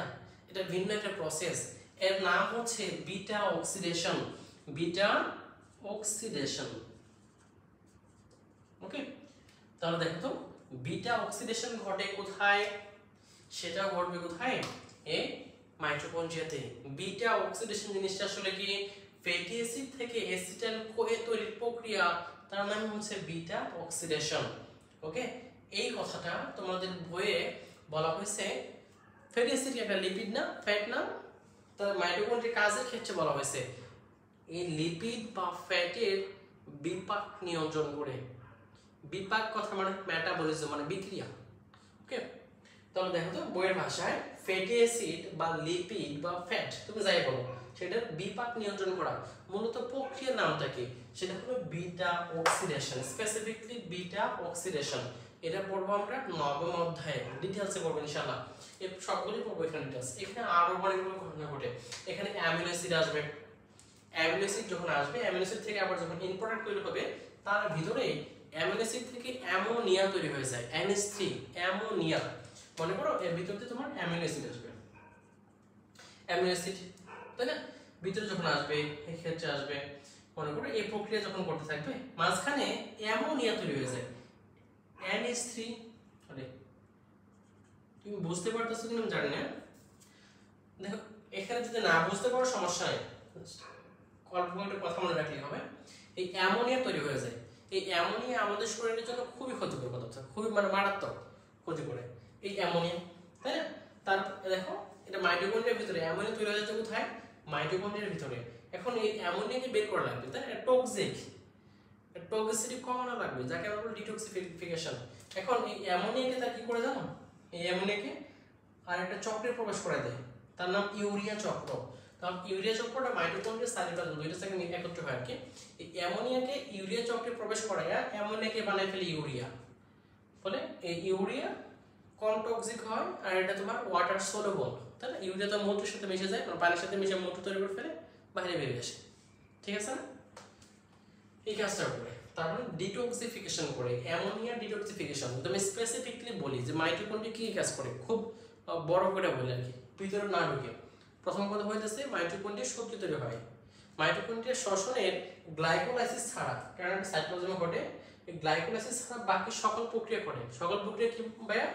টিসিএ বা ট্রাই কার্বক্সিলিক অ্যাসিড চক্র। এই তোমার অ্যাসিটাইল কোয়ে সৃষ্টি হওয়া, তারপরে হইতেছে তোমার এই যে ইলেকট্রন ট্রান্সপোর্ট চেইন বা সিস্টেম, মানে এগুলো তৈরি হওয়া, অক্সিডেটিভ ফসফোরিলেশন হওয়া, তারপরে কেমিও অসমোসিস ঘটা, বিটা অক্সিডেশন হওয়া, এই সবগুলো কাজ ঘটে। তারপরে ফ্যাটি অ্যাসিডের বিপাক বা মেটাবলিজম ঘটে, আমরা যেটাকে বলতেছি বিটা অক্সিডেশন। এক্ষেত্রে আবার তোমার ডিটক্সিফিকেশন হয়, হ্যাঁ, এই যে অ্যামোনিয়া বের করে দেয়। দেখো তো এই কাজগুলো, এই যে ইউরিয়া তৈরি হওয়া কোথায় তৈরি হয়? লিভার সেলে তৈরি হয়, লিভার কোষে, তাই না? এই জন্যই দেখো, এই জন্যই আমাদের লিভার সেলে অনেক বেশি পরিমাণ কি থাকার প্রয়োজন পড়ে? মাইটোকন্ড্রিয়া থাকার প্রয়োজন পড়ে, কারণ এখানে কাজগুলো বেশি হয়। ইভেন এই টিসিএ একটা সাবস্টেন্স, টিসিএ থেকে তৈরি হওয়া একটা সাবস্টেন্স তোমার বারবার মডিফিকেশনের মাধ্যমে হিম তৈরি করে। হিম, হিম কোথায় আমরা পড়ে আসলে হিমোগ্লোবিন এই হিমোগ্লোবিনে হিম তৈরি হয়, এখানে একটা সাবস্টেন্স কি, তার মানে তোমার রক্তকণিকা তৈরিতে ভূমিকা রাখতেছে। মাইটোকন্ড্রিয়া রক্তকণিকা তৈরিতে কি করতেছে, ভূমিকা রাখতেছে। আর একটা সবচেয়ে অনেক বড় কাজ করে আরেকটা, সেটা হচ্ছে ক্যালসিয়াম স্টোরেজ। আমি কোথায় লিখবো এটা, এখানে লিখে দিই, ক্যালসিয়াম স্টোরেজ। ভাই আমাদের কোষে মাত্র দুইটা জায়গায়, আমাদের কোষে মাত্র দুইটা জায়গায় ক্যালসিয়াম স্টোরেজ হয়, ক্যালসিয়াম জমা থাকে, ক্যালসিয়াম হয় মাত্র দুইটা অঙ্গাণুতে। একটা হচ্ছে মাইটোকন্ড্রিয়া আর একটা হচ্ছে মসৃণ এন্ডোপ্লাজমিক রেটিকুলাম, মসৃণ এন্ডোপ্লাজমিক রেটিকুলাম। তুমি এটা কি পড়বা, পেশি কোষের ক্ষেত্রে বলা হয় সার্কোপ্লাজমিক রেটিকুলাম, কারণ ওইখানে অনেক বেশি তোমার ক্যালসিয়াম জমা প্রয়োজন পড়ে, কাজ করতে বেশি বেশি ওইখানে অনেক বেশি ক্যালসিয়াম লাগে। আর এর ক্যালসিয়াম স্টোরেজের জন্য এন্ডোপ্লাজমিক রেটিকুলামে একটু শেপ চেঞ্জ হয়, যার কারণে ওইখানে বলা হয় সার্কোপ্লাজমিক রেটিকুলাম। যাই হোক, এটা কিন্তু মসৃণ এন্ডোপ্লাজমিক রেটিকুলাম। তার মানে ক্যালসিয়াম ধারণ করে দুইটা মাত্র অঙ্গাণু, একটা মাইটোকন্ড্রিয়া আর একটা হচ্ছে মসৃণ এন্ডোপ্লাজমিক রেটিকুলাম। ওকে, আমরা তাহলে এই কয়েকটা কথা বলবো, কাজে অল্প কয়েকটা কথা আর কিছু। ও আরেকটা কাজ আছে, সেটা হলো অ্যাপোপ্টোসিস। আরেকটা কাজ করে, সেটা কি কোষের প্রোগ্রাম সেল ডেথ বলা হয়, প্রোগ্রাম সেল ডেথ মানে কোষের জেনেটিক্যালি মৃত্যু, মানে ইচ্ছা করে কোষে মেরে ফেলা। এই কাজটা কখন করে, যখন যখন একটা কোষে তোমার বুঝতে পারে, দেখো দুই ভাবে হতে পারে, কোষ নিজেই বুঝতে পারছে যে তার জন্য বিপদ ঘটতেছে, ক্যান্সার তৈরি হয়ে যেতেছে, মারাত্মক সমস্যা হয়ে যাবে, তাই যখন কোষ নিজেই বুঝতে পারে একটা ঘটনা, সে নিজে ধ্বংস করে দেয়। অথবা যখন সে বুঝতে পারে যে অপর কোনো কোষ থেকে, সাপোজ পাশের কোষ আক্রান্ত হয়েছে, বাহির থেকে তোমার সিগন্যাল যখন বুঝতে পারে, তাই না, তখন কি করে দেয় কোষ, সর্বপ্রথম কি কাজ করে জানো, এই মাইটোকন্ড্রিয়া। যখন কোষ বুঝতে পারে যে কোষের বিপদ আছে, কোষটা ধ্বংস হয়ে যাওয়া লাগবে, না হলে অন্য কোনো কোষ আক্রান্ত হয়ে যাবে, যখন সেটা বুঝতে পারে, তখন মাইটোকন্ড্রিয়ার, আমি বলছিলাম এখানে একটা ছোট প্রোটিন থাকে যার নাম বলা হয়েছে সাইটোক্রোম সি। নাম কি ভাই, সাইটোক্রোম সি। এইটা সবসময় মাইটোকন্ড্রিয়ার ইনার মেমব্রেনে থাকবে বা ভিতরে থাকবে, এ কখনো বাইরে যায় না। সাইটোক্রোম সি মাইটোকন্ড্রিয়ার বাইরে কখনোই যায় না, অর্থাৎ এর যেন বাইরে না যেতে পারে তার জন্য গার্ড রাখা থাকে, বুঝছো। সাইটোক্রোম সি কখনো বাইরে যায় না। যখনই সেল বুঝতে পারে তার এখন মারা যাওয়া দরকার, এখন বিপদ আছে বা অন্য কোনো সেল আক্রান্ত হয়ে যাবে, নিজে নষ্ট হয়ে যাব, তখন কি করে এই সাইটোক্রোম সি প্রোটিনটা সাইটোপ্লাজমে চলে আসে। যখন সে সাইটোপ্লাজমে আসে, সাইটোপ্লাজমে আসার পরে এই সাইটোপ্লাজমে বিভিন্ন ধরনের এনজাইম থাকে, প্রোটিয়েজ এনজাইম, প্রোটিয়েজ এনজাইম মানে কি, প্রোটিন ধ্বংসকারী এনজাইম। এই এনজাইমগুলোকে অ্যাক্টিভ করে দেয়। যখনই সাইটোপ্লাজমে প্রোটিয়েজ এনজাইম অ্যাক্টিভ হয়ে যাবে, তুমি দেখো তো সকল প্রোটিনকে কি করে ফেলবে, নষ্ট করে দেবে, ধ্বংস করে দেবে, প্রোটিন গলা শুরু হয়ে যায়, তাই না। তাহলে দেখো এই যে ফসফোলিপিড বাইলেয়ার, প্রোটিন দ্বারা তৈরি হয়েছে, অনেকগুলো প্রোটিন আছে, তুমি যেখানে দেখো অনেক প্রোটিন, এই প্রোটিনগুলো যখন কি করে যাবে, দ্রবীভূত হয়ে যাবে, যখন প্রোটিনগুলো নষ্ট হয়ে যাবে, তখন কোনো সেলের অস্তিত্ব থাকবে না, তখন সেল নষ্ট হয়ে যাবে। এই প্রক্রিয়াটাকে আমরা বলতেছি অ্যাপোপ্টোসিস বা প্রোগ্রাম সেল ডেথ। ওকে, এই কাজটা করে থাকে, ঠিক আছে না। আরো আসলে অনেক কাজ করে, আমরা এই কয়েকটা কথাই বললাম। একটু ওভারঅল যদি আমরা দেখি যে মাইটোকন্ড্রিয়া কি করে, আজ কি পড়লাম ক্লাসে, একবার হাতে গুনে গুনে দেখবো। মাইটোকন্ড্রিয়া আবিষ্কার করেন বিজ্ঞানী কলিকার, তাই না। মাইটোকন্ড্রিয়া আবিষ্কার করেন বিজ্ঞানী কি, কলিকার, নামকরণ করেন কার্ল ব্যাঞ্জার। মাইটোকন্ড্রিয়া গঠনে আসো, মাইটোকন্ড্রিয়া গঠনে আউটার মেমব্রেন থাকে, যেটাকে আমরা বলতেছি মোর পারমিয়েবল, মানে খুব ইজিলি মুভমেন্ট করা যাচ্ছে, এখানে বাইরে ভিতরে প্রবেশ করা যাচ্ছে, কারণ কি সেখানে পোরিন থাকে, একটা protein. Inner membrane less permeable, এখানে সকল সাবস্টেন্স ইজিলি মুভ করতে পারে না, তাই না, সিলেক্টিভ সাবস্টেন্স মুভ করতে পারে, কারণ কি এখানে একটা প্রোটিন থাকে যার নাম কার্ডিওলিপিন, সেই কারণে নামকরণ করা হয়েছে, গরুতে আবিষ্কার হয়েছে সেই কারণে। এখন দেখো তো এই আউটার মেমব্রেন আর ইনার মেমব্রেন, এই দুটোর মাঝখানে একটা 6 থেকে 8 ন্যানোমিটার বিশিষ্ট স্পেস থাকে, যাকে কি বলবো, ইন্ট্রামেমব্রেনাস স্পেস। ইন্ট্রামেমব্রেনাস স্পেসের তিনটা নাম, একটা ইন্ট্রামেমব্রেনাস স্পেস, আর একটা হচ্ছে কি পেরিমাইটোকন্ড্রিয়াল স্পেস, আর একটা বলা হয় আউটার চেম্বার। আউটার চেম্বার, এই ইনার মেমব্রেন মাঝে মাঝে কিছুক্ষণ পর পরই ভিতর দিকে ফোল্ড হয়ে গেছে, যাকে বলে ক্রিস্টিন। এই ইনার মেমব্রেনে অনেকগুলো প্রোটিন থাকে বা ইলেকট্রন ট্রান্সপোর্ট চেইন থাকে, যেখানে এটিপি তৈরি হয়। ওকে, তারপর দেখো এই মাইটোকন্ড্রিয়াল ম্যাট্রিক্সে, তাই না, ইনার মেমব্রেনের ভিতরে যে ম্যাট্রিক্সটা আছে, এই ম্যাট্রিক্সে থাকে বৃত্তাকার ডিএনএ বা মাইটোকন্ড্রিয়াল ডিএনএ। এটা কেমন দ্বিসূত্রক বৃত্তাকার, মাত্র 37টা জিন ধারণ করে, খুবই অল্প। তারপরে দেখো এই ক্ষেত্রে কি থাকবে, রাইবোজোম থাকবে। কি থাকবে ভাইয়া, রাইবোজোম থাকবে। কেমন ধরনের, 70s প্রকৃতির রাইবোজোম 70s। এখন দেখো একটা অঙ্গাণুতে ডিএনএ আছে, রাইবোজোম আছে, তার মানে সেটা মাস্ট বি কি করবে, প্রোটিন তৈরি করবে। এখন এই মাইটোকন্ড্রিয়ার প্রয়োজনীয় যত প্রোটিন থাকে সকল প্রোটিন সে তৈরি করতে পারে না, মাত্র 15% তৈরি করে, বাকি প্রোটিন আসবে সাইটোপ্লাজম থেকে। ওকে, তাহলে আমাদের স্ট্রাকচার শেষ। তারপর করলাম ফাংশন। কি কি ফাংশন করবে, কাজে প্রথম কাজ শক্তি তৈরি করা, মানে এটিপি তৈরি করা। এটিপি তৈরি হয় শ্বসন, তাই না, গ্লুকোজের শ্বসন বা অন্তঃশ্বসন যেটা বলি, অন্তঃশ্বসন প্রক্রিয়া। এই অন্তঃশ্বসন প্রক্রিয়া এটিপি তৈরি হয়। শ্বসনের সকল পর্যায়গুলো এখানে ঘটে, ব্যতিক্রম বা ঘটে না, কোনটা ঘটে না হলে সেটা গ্লাইকোলাইসিস, আর বাকি সব পর্যায়ে এখানে ঘটে। সব পর্যায়গুলো কি কি দেখো, এসিটাইল কোয়ে তৈরি হওয়া, ট্রাই কার্বক্সিলিক অ্যাসিড চক্র এখানে ঘটবে। তারপরে কেমিওঅসমোসিস প্রক্রিয়া ঘটবে, এটিপি তৈরি প্রক্রিয়া। এটি আছে কি করে ভাই, অক্সিডেটিভ ফসফোরাইলেশন।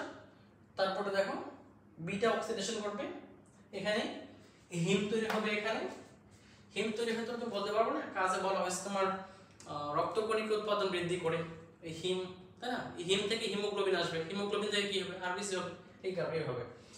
তার মানে এই যে বিটা অক্সিডেশন, এটা আসলে কার বিক্রিয়া ভাই, ফ্যাটি অ্যাসিডের বিক্রিয়া, বইয়ের ভাষায় ফ্যাট বিপাক করে।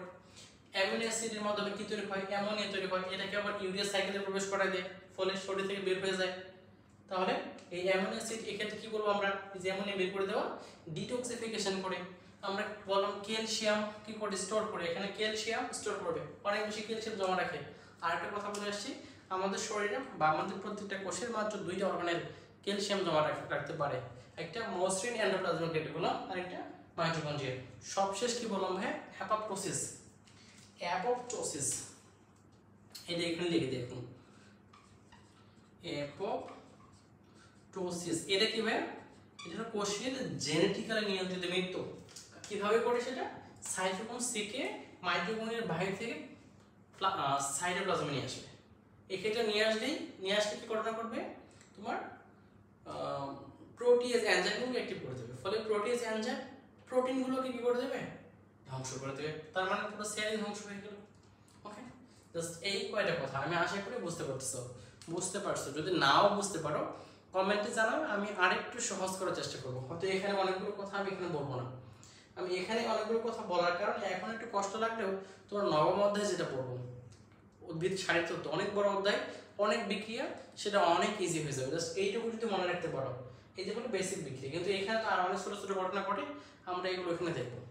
ঠিক আছে ভাইয়া, কমেন্টে বুঝতে পারো না পারো, সরি তুমি এই টপিকটা বুঝতে পারো আর না পারো অবশ্যই কমেন্টে জানাও ভাইয়া। ওকে, এটুকু অনুরোধ রইল। আমরা নেক্সট করবো প্লাস্টিড। ঠিক আছে ভাইয়া, আসসালামু আলাইকুম ওয়া রাহমাতুল্লাহ।